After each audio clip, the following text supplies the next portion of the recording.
sinh nun cả đồn về giang đi hani him na le lom na kim khovela ka mulo ve o ka ngai ka ngai su ka him na ber ini khovelin min na ma se khem na tui no phone ma se boy na thum pui ding in mang an na khen ma se ka phat sam long che ka du zong a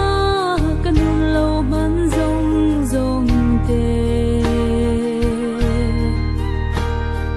kum lu na thak het thak eng ma re na lo ve kim na kim Emmanuel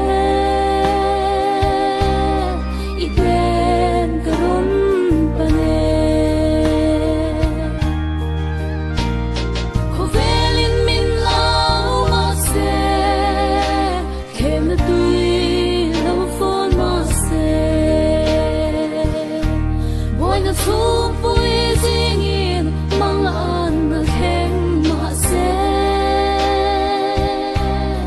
ka phat sam long che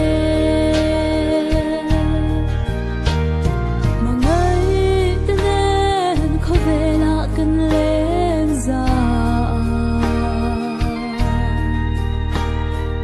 mai sakna be se na shin nun zia re na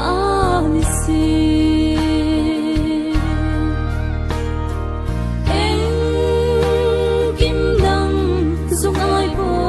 e ka ma